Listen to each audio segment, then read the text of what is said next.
Assalamualaikum warahmatullahi wabarakatuh. Sebelumnya perkenalkan, nama saya Giata Syifa Kirana. Saya dari program studi ilmu komunikasi.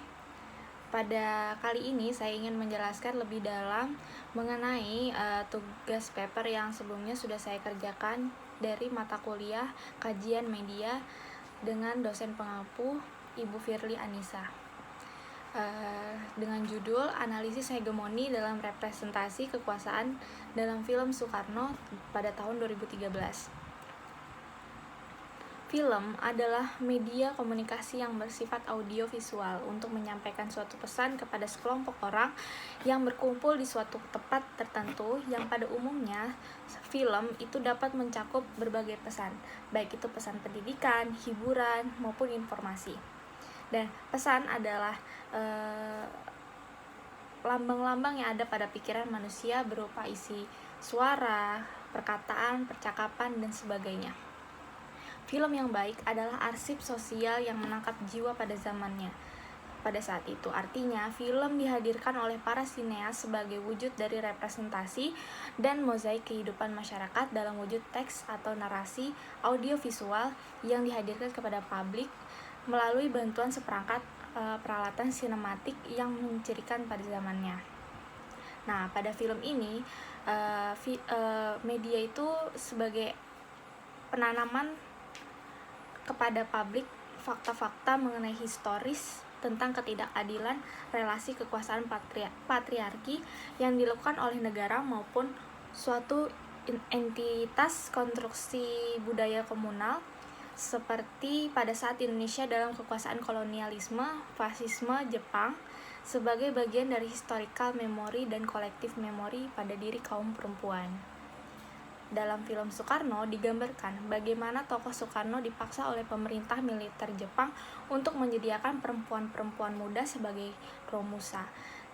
Dan dalam film tersebut menunjukkan bahwa para perempuan Indonesia mengalami perlakuan kekerasan seksual yang dimana menjadikan mereka sebagai budak seksual oleh kaum Jepang pada saat itu. Dan para perempuan Indonesia mengalami hegemoni dan ketidakadilan secara politik seksual dengan memposisikan para perempuan dalam pemenjaraan seksual.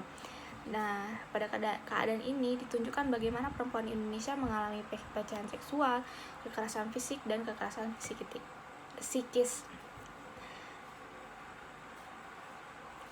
Ada beberapa scene yang tertangkap, yaitu mengenai tentara fasisme Jepang yang menculik para anak-anak gadis untuk dijadikan budak seks.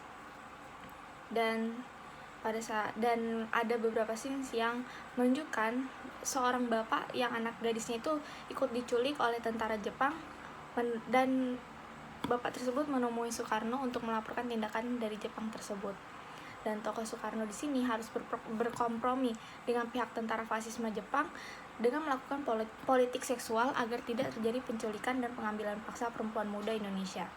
Langkah yang terpaksa dilakukan oleh tokoh Soekarno ini mendatangkan para pelacur untuk melayani hasrat seksual dari tentara Jepang. Kondisi ini ditunjukkan bahwa satu pelacur dalam semalam harus memenuhi hasrat seksual beberapa puluh tentara Jepang yang liar dan tidak menghargai kehormatan perempuan tersebut. Tokoh Soekarno di sini secara tidak langsung juga terjebak dalam praktik-praktik kekerasan gender, meskipun untuk alasan yang sangat mulia, yaitu menghindarkan perempuan-perempuan Indonesia untuk diculik dan diambil paksa. Namun terdapat dilema moralitas di sini, dan konsekuensi dari perjuangan melawan hegemoni kolonialisme ditunjukkan dalam beberapa scene tersebut. Tindakan pelecehan seksual dan perbudakan seksual dari praktik politik seksual pemerintahan militer Jepang dan fasis memanfaatkan popularitas dan kepercayaan publik kepada Soekarno untuk melegalkan praktik Jugun Ianfu atas permintaan perwira militer Jepang Sakaguchi pada saat itu. Dan tindakan perbudakan seksual yang dialami oleh perempuan Indonesia ini harus menjadi historical memory bagi seluruh bangsa Indonesia, bahwa tindakan kolonialisme itu senantiasa menyebabkan perempuan sebagai pihak yang lemah dan akan mengalami ketidakadilan gender, termasuk kekerasan seksual dan hegemonik pada perempuan Indonesia. Diskriminasi dan ketidakadilan pada akhirnya menciptakan sebuah hierarki, di mana keadaan itu ditunjang oleh eksistensi nilai budaya yang hegemonis. Misalnya, budaya patriarki yang dimana kekuasaan laki-laki mampu menghegemonikan kaum perempuan, dan penindasan pada perempuan berakar pada kaum laki-laki yang penguasaan fisik perempuan itu adalah sebagai bentuk dasar penindasan.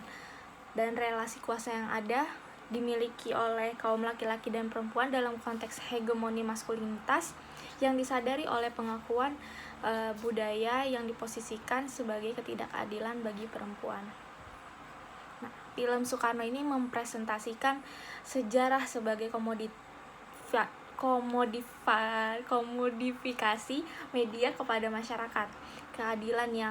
Ketidakadilan yang selalu menyudutkan perempuan mengalami kekerasan baik secara seksual ataupun non-seksual, yang diartikan sebagai realitas sosial.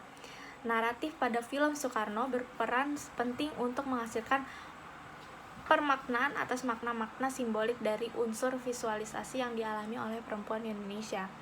Masyarakat sebagai penonton memiliki atmosfer situasional dan visualisasi peristiwa pada saat itu, yang dimana divisualisasikan oleh Hanung Bramantyo terhadap posisi perempuan Indonesia yang tujuannya agar bangsa Indonesia dapat hidup pada era pasca kolonial senantiasa